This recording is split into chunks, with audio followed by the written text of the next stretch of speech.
when we look at assets like the Trump meme coin or meme coins, ultimately what happened was we saw a rush in retail adoption into buying this, right? Why they're buying it, is it for speculation? Is it because they want to support the incoming president, like whatever it might be? But at the end of the day, there was a range of retail users globally that wanted to acquire this. And so what happened, you saw specific wallet providers jump up in the App Store as relates to downloads because none of the centralized exchanges offered it. So these apps allowed users to onboard very quickly. They could deposit Solana or USDC into self-hosted wallet, connect into a decentralized exchange and purchase it, with that onboarding all being occurred, all the liquidity being on these dexes and nothing being on the centralized side of things. Ultimately what happened that night, we got a rush of exchanges that wanted to list it. And as a custodian for many of the large exchanges, not only here in the US, but globally, we ultimately have to be able to support the asset from a custody perspective that the exchanges want to list. Welcome back to the Block Fuel Podcast, live from Chicago with Nathan Stump, Director of Platform Sales at BitGo. Nathan, welcome to the show. Yeah, thanks for having me. It's a little colder here than New York, but... So it was -2 last night, freezing. I saw it was negative, 14 this morning? Yeah, just way too cold for me, Georgia Peach. I'm way too soft for this.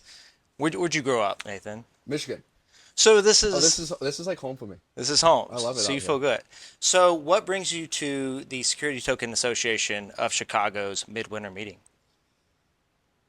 You know, what really brings me here is obviously your colleague, talking with him a little bit about being on a panel tomorrow, which is going to be exciting. Yeah. But ultimately, what is interesting is, given what happened in November, is understanding sell-side institutions, which seems to be the prominent type of folks at this conference, is like how they're engaging in the space. So, I was sitting at the conference before coming up here, and a lot of the conversations are around equities and dark pools and fragmentation of liquidity and all these sort of conversations, which are very similar to what we have in crypto, except in more mature asset classes. Mm-hmm. But ultimately, I think what's interesting about this conference is just how these sort of firms are now engaging in the space, given, the last 2 years and kind of what we seem to be in a more favorable environment. Yeah. And speaking of favorable environment, we just had the inauguration on Monday of Donald Trump, 47th president, and two people already that we've had on the podcast have already mentioned the Trump meme coin, and we're kind of break the ice on that, right away. Yeah, right away. But I do think it really does shape the conference if you have people talking and they think they're going into this conference talking about, ETF adoption and, when are we going to have full futures and spot for all these different assets. And then suddenly President of the United States drops his own meme coin. It spikes in value, 22 billion created that they're holding in 80% of the wallet. What do you take of that? And has this shaped a lot of what you've been doing over the past couple of days of as director of platform sales, figuring out what's BitGo's position? Yeah, it's actually a really interesting question. So, at BitGo we have different verticals, right? One of the verticals is the one specifically that I'm in, is platforms, which covers things like the exchanges. So when we look at assets like the Trump meme coin, or meme coins, that ultimately what happened was we saw a rush in retail adoption into buying this, right? Why they're buying it, is it for speculation? Is it because they want to support the incoming president, like whatever it might be? But at the end of the day, there was a range of retail users globally that wanted to acquire this. And so what happened, you saw specific wallet providers jump up in the App Store as relates to downloads because none of the centralized exchanges offered it. So these apps allowed users to onboard very quickly. They could deposit Solana or USDC into a self-hosted wallet, connect into a decentralized exchange and purchase it, with that onboarding all being occurred, all the liquidity being on these dexes and nothing being on the centralized side of things. Ultimately what happened that night, which was I believe Friday, was we got a rush of exchanges that wanted to list it. And as a custodian for many of the large exchanges, not only here in the US, but globally, we ultimately have to be able to support the asset from a custody perspective that the exchanges want to list. And so we actually, we what I felt like we did a very good job of is kind of all hands on deck where we were trying to list this asset. Now, we're listing it because we're trying to support the exchanges that want to list it. So our listing process is we go through a listing process, risk process like anybody else, but we want to support those assets for the regular exchanges that we work with. And ultimately, I think it had been Tuesday morning, I think is when we were able to put it live. Might have been Monday night, which ultimately allowed the exchanges to list it on their side. And so, you know, why people acquire the asset is a range of different reasons, but ultimately for us, like we just want to be able to, we just need to be able to support it from a custody perspective because the exchanges want to use us because of regulatory statutes and things like that. Yeah. So really, when you have massive demand, exchanges, the fiat on ramps, people. I think Crypto.com has been seen as one of the winners over the Yep. past couple of days because Coinbase was having problems with Solana, Yep. withdrawals or even just moving it to decentralized exchanges from Coinbase. So for you guys, you want to support the next wave of Crypto.com. Is there anybody that's maybe looking to replace Coinbase or compete with Yeah. Coinbase at a broader scale? Yeah. I mean, Coinbase obviously has, and monopoly is a strong statement, but Coinbase obviously has a very strong hold on a ton of different avenues within this in this, like, let's just call it ecosystem.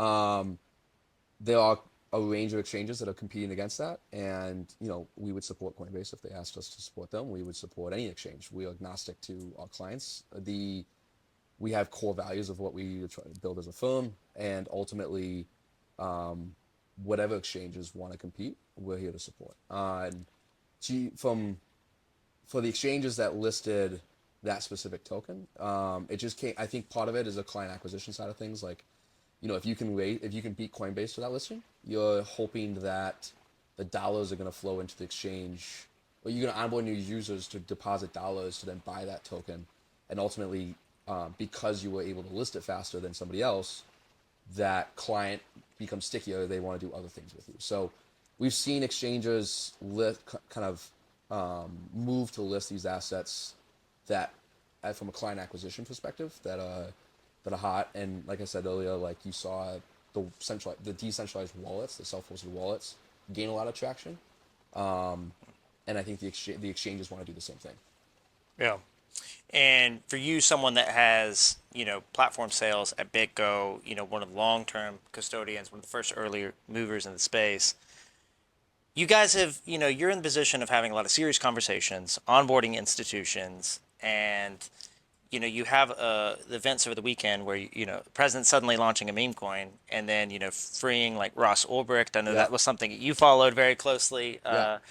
on Monday, and a lot of these executive orders that are coming really fast. Yeah. And so then you come to a conference like this, Securities Traders Association of Chicago, and how do you think, like, how can you make sense of the current landscape of like, hey, here's serious crypto, here's people that are in digital assets, here's what institutions are, and here's meme coin traders. And is this just going to be like a tough conversation for you to navigate for the next couple of months until things shake out? Um, it's funny. So I flew in this morning, Yeah. and the last news came out last night, and that was exciting to see, and I think the whole industry was pretty excited about that. He made the statement that he would do that back in Nashville. We were Yeah. there. Yeah. Yeah. And so it was a little bit of anticipation of, is he actually going to do it? And obviously, I think it was Elon made a tweet that he was going to a few days prior. So that was exciting. Now, so I get in this morning. I come in here. The first panel I walk into is a bunch of students, and it was like a student panel for, I think, DePaul University and a few others, and it's the investment club. Now, like, that's how I started when I was in college in just like finance. Right? Like, I joined the investment club at my university, and then started kind of Where'd you go to going school? Lake Superior State, so Okay. which is in northern Michigan, so Yeah. way up in the UP. And so it's kind of cool listening to these students talk about how they build portfolios and how they think about it, because they kind of took me back to like when I was on the investment club and ultimately ran the investment club through the end of my college. And so, but one of the things that they started talking about on stage was meme coins. And so I was kind of sitting there, okay, and I wanted to hear about how they talked about it, because ultimately they're jockeying for jobs and things like that coming out of college. So they're on stage. There's names, everything from Charles Schwab to Citadel, etc. out here in the state, out Yeah, here listening. You don't know who's listening. it's true. And so you have to be careful what you say. But what they talked about is, you know, the social side of it, which I think is interesting because there is a social side to it. Where he was talking about him and a couple buddies were in a room and they pulled up a Phantom wallet, they named Phantom, and they pulled up a Phantom wallet and they started trading meme coins and they were like kind of having fun with it. That trading environment is not like trading environment in, you know, trading equities and things like that, but like they talked about kind of the socialize of that. I think Mark Cuban once said that his son wanted to buy Dogecoin and he was like, I think he should go buy it because it's at least he's acquiring an asset through a trading system and it gives him that experience. I think meme coins can be dangerous. In the sense that there is a lot of logs and things like that, and it's well known across the industry. There's a social side to it. Yeah. There's you know, you can make an argument of what intrinsic value means and like what value do they have, but I'm like that's not my job, nor is it our job to make that statement. Our job is to be able to support an asset that the exchanges want to list and people want to interact with. No different than wanting to acquire baseball cards or coffee cups or whatever the heck else. Yeah, yeah. I mean, we see the evolution of, you know, hey, here's like trading cards. You know, Trump had introduced with the little Trump dolls. I can't remember the name of them. Yeah. And then, you know, then came the NFTs as like collectibles, and you're speculating, but like, you know, there wasn't a promise of financial gain from it. And then I think what really changed here is just the scale of it, right? Yeah. Like we're at a point where you onboarded so many users, and to that point, I think one of the big winners people have said is Solana. Yep. So you've been in the space, and what have you seen in the last like 6 months that really makes Solana suddenly like the fastest horse, you know, behind Bitcoin, which is somewhat in a different category. Yeah. But if you look at ETH, if you look at, you know, Ripple, you look at just any other chain, Solana seems to have both the like scale, but also is now being performant to what Yeah. they say. I mean, the the Trump token obviously does set some sort of, you know, most people who work in crypto understand what Solana is and have interacted with it or potentially interacted with it in one way or another. If you've invested in the space, it is a top, I think, 10 token, right? And so maybe top 5. So there's already a lot of exposure there. This added another level of that because you had to onboard users into an ecosystem to trade it that maybe they otherwise have not been. Maybe I went and onboarded with an exchange to buy Solana as an asset on that exchange, but I never interacted with it beyond the base asset being Solana. But now Trump dropped a meme coin. Well, how do I get access to this? Yeah. I got to download a self-hosted wallet. I can move Solana from the exchange to a self-hosted wallet. I think Coinbase had some issues with the withdrawal Yeah. processes, and that's nothing about them. That's just probably saw an unprecedented amount of requests from a retail perspective because people wanted to acquire an asset that was not listed on the exchange. So what I think is exciting is what I think is exciting in some regards. What can be looked at is people understanding how to connect with dApps, because who to say that the next app isn't a ticketing software for a concert or a movie venue or whatever it might be. It's not. It's an app that allows you for, you know, a range of different, I guess, functionalities of your daily life. But if your onboarding process was I wanted to buy Trump meme coin, and then you take that and were able to extrapolate other use cases, the education side of how do I download a wallet and how do I connect to this app was actually done through a meme coin, right? So, you know, different people have different opinions on their value. What I thought was really fun was when I had a few buddies who wanted to trade meme coins, like, you know, call it 6 months ago or a year ago. The process of learning how to download a wallet, hold a seed phrase, and connect to a dApp, lean them into understanding what Solana was outside the mainstream ecosystem. Like, who's the fastest horse? Solana, Ethereum, other chains like Avalanche, etc. Like, again, not for me to say, but ultimately what's been clear is retail flow and retail onboarding has gone into an ecosystem such as Solana for a use case that it is what it is. Yeah.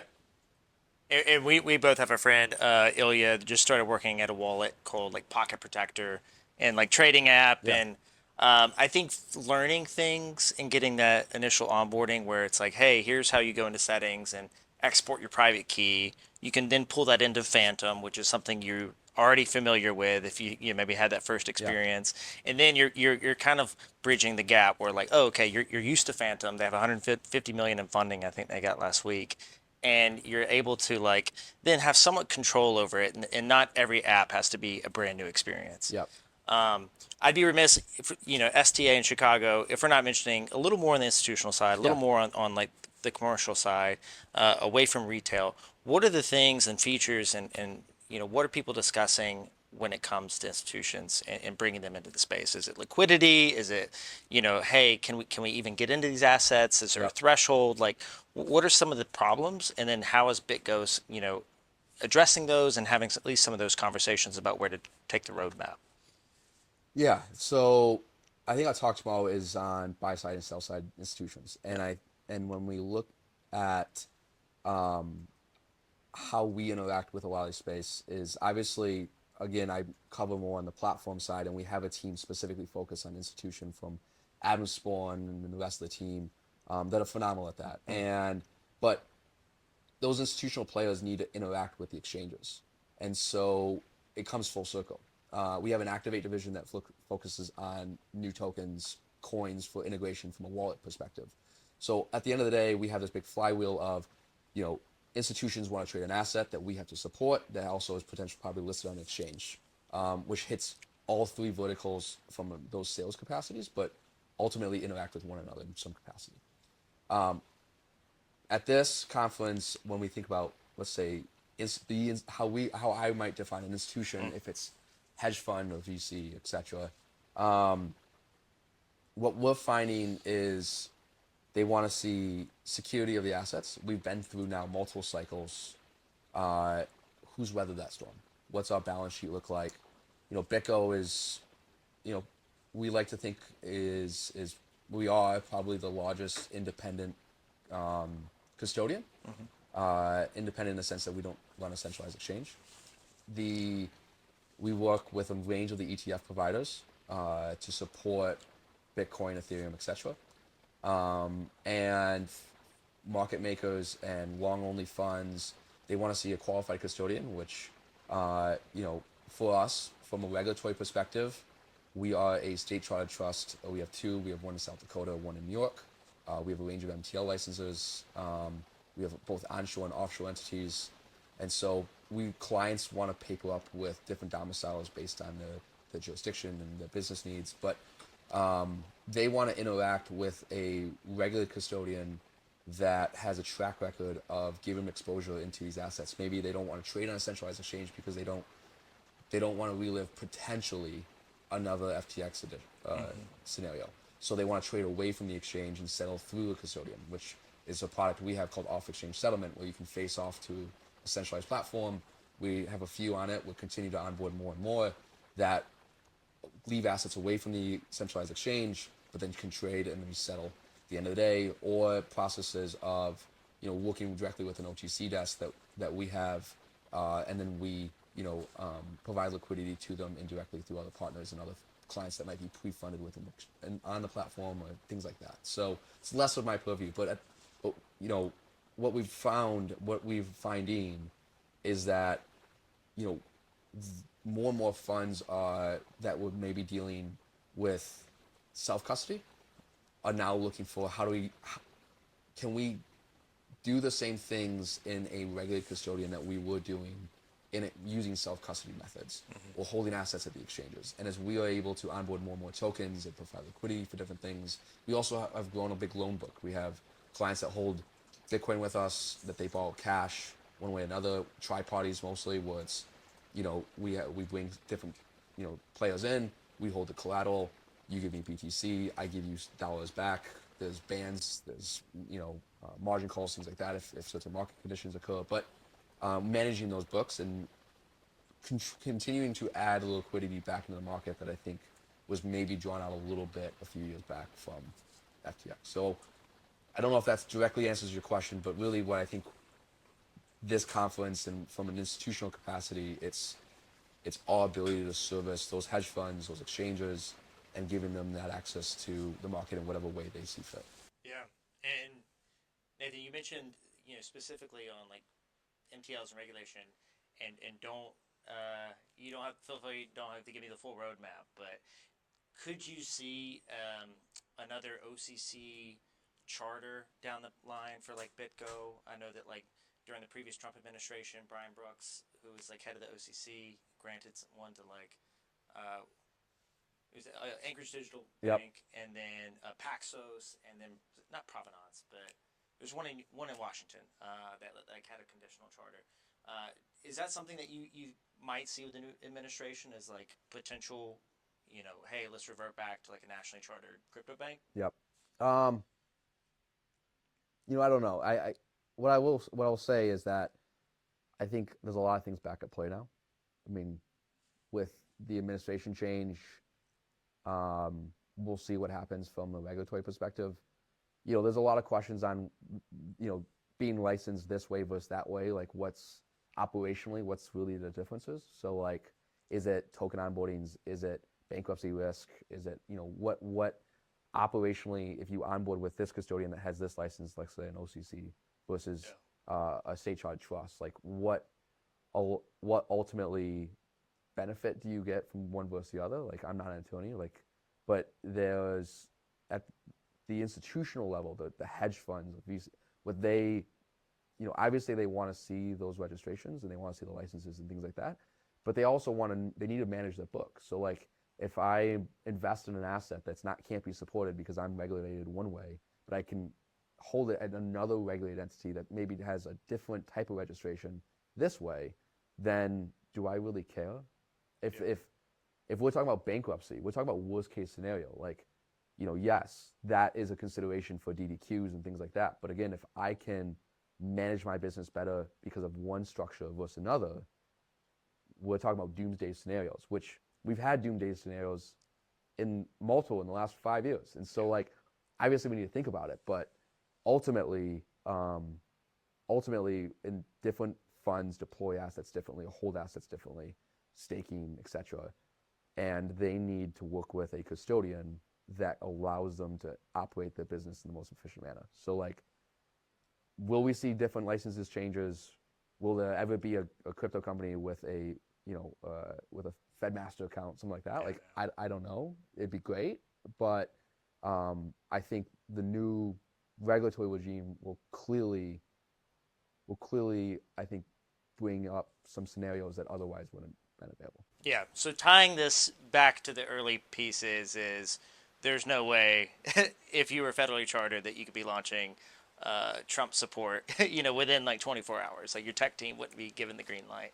And Yeah, I'm not holding there's you a to lot. it, I mean, but there's a lot that goes into consideration from a risk perspective, from a risk compliance, tech. I mean, you cannot sacrifice. We'll never sacrifice the ability to manage wallets for listing an asset. So we need to make sure we have the security. We need to make sure we have the stability to take in withdrawals, deposits, hold the asset, etc. We will not sacrifice, that for speed, because that is the most important part. yeah. And I think beyond just like the highly speculative, tokens and assets you have out there, we have seen in my own custody experience, like a VC goes in and it's a brand new concept. It's maybe an AI token where, they're doing, it's an agent that does, DeFi interactions autonomously. And the VCs want support for that. And so if you're able to win Andreessen Horowitz's business, that makes sense to stay at state charter versus like national. If national requires you to go through so much more due diligence, who knows what will happen. Yeah, I mean, different states, even from a state level, different states have different ways to do business. New York is going to be different than South Dakota. Yeah. To your point, we're a business. We're trying to acquire more clients, acquire more assets, build the company. And so, yes, we want to earn business from large names, and we want to support the things to help them support them. Again, we'll never sacrifice the wallet infrastructure for that, but we will we always listen to the funds that we work with, the VCs we work with, what they want to list. And like everybody else, we're ramping up how we do that. We're ramping up our ability to add assets to the platform. But it is what is nice in some ways is that not all assets are created equal. But when we look at some of these different Solana-based tokens, it's not the heaviest lift to be able to support the next Solana token. How we add it to the UIs and how we add it to the platform is different, but it's not like building to a new layer one, which takes a lot more dev resources, time, things like that. Yeah. So what would you say top things you're excited about going into the year? Like we've covered the change in the guard. Yeah. A lot of uncertainty, as we know, like people are getting surprised, left and right about, the swiftness of executive orders, the prices are fluctuating. But like, what are some other things that Nathan's thinking about at night, like when you're like, hey, this market never closes, I'm never you're right, 'cause sleeping. I think about this 24, which isn't far off. What's funny is I actually haven't thought about that question yet for this year. I've kind of been head down since the new year, since the start of the new year. I think what I'm most excited about is I feel like a little bit of the gloves are off, a little bit of, firms, like companies that are here at this conference wanting to engage and wanting to understand more. They were maybe on the table in 2019, 2020, 2021, came off. 2022 definitely, came off. 23, what's going to happen? And now they're back. And so I enjoy those sort of intellectual conversations, like with larger institutions, and we want to support them from a custody perspective. And so I think what I am most excited about is just being able to have those conversations and not, getting the door shut. We're not talking about crypto. FTX just blew up 6 months ago. We're not touching it with a 10-foot pole, because there are use cases beyond meme coins. There's the real world assets. There's the ETFs, additional ETFs getting filed for different type of crypto related assets. So there's a lot of exciting things going on, and making sure that we're in the room for those conversations, but just having the conversations versus like, cool, not interested, or I'm not sure. Let me know if this industry will be here in a year and a half. I think all of us who were in the industry was like, we're gonna be here. We're getting through this. There's no problem. But if you're an outsider, you might look at it and say, yeah, we'd rather be late than be early. Yeah, yeah, and for you guys, it's going beyond just like, hey, here's a single asset. I think, when we had the ETFs came out last year, like I would tell friends, if they asked about like, long-term prospects, I'm like, look, I don't think Bitcoin's going to zero now. I think Larry Fink's too invested. He's investing his like name and career, on rolling out these ETFs. And I think this year we're seeing that like, hey, like, a lot of these other chains aren't necessarily, going to zero anytime soon either. I think you've seen a huge surge in like Ripple, and maybe one of the most hated rallies, as they say. But Ripple's proven to be pretty sticky. The Brad Garlinghouse was at the crypto ball, and Yep. so I think you're starting to see that there's multiple, almost like feudal Japan. There's multiple like warlords that are going to like keep building these chains, and what wins out is to be seen. But Yeah. It's a different landscape than it was even like a month ago. I mean, Mike Balciasio was at the ball, and it was exciting. I mean, it's just exciting. It's exciting to be in the space right now. It's exciting to see what will occur. The reality is there's a lot of money that's flown into the space. There's a lot of money in this industry. I don't think I wouldn't be here if I thought it was going to zero, obviously. But it's hard to say that today versus say that, when BTC was trading at $4,500. And, there's hundreds of thousands, if not millions of people who at $4,500 was like, dug their feet in the sand and said, I have belief in this asset class. And they are being rewarded for making those statements that at the time were probably, a little bit more of outside of perspective. And so now when you have BTC at $100,000, you have a lot of capital that's flowing in or flowing back in. And to your point, it's clear that it's here to stay. I mean, it's very clear, which all of us, I think, again, believed. But now people who, when my mom was, do you work for Bitcoin? It's now like understanding, oh, wait, that was a pretty prominent thing in the election this year. Like I saw, different, both sides of the aisle start talking about it at different, town halls or different things that was reading online and things like that. And so, and when you're both sides of the aisle trying to make some sort of, there's some people on one side that have been less favorable, but now there are both sides looking at this, critically and saying, okay, we just want to create a market structure that's safe for participants, specifically here in the United States, because that's their purview. But it is a global mandate, I think, when it comes to both at a company level as well as different regulatory bodies. That, it's here to stay. Yeah, it's here to stay. So Nathan, we appreciate all of your insights. We want to have you back soon. There's, as we've mentioned, we're only like 2 days into the inauguration, and our whole worldview on what's serious digital assets, what's meme, what's in the middle has totally changed. So appreciate you coming on. Anytime. And we'll have you back in a month or so. Perfect. Cool, man. Thank you. Yeah, it's awesome.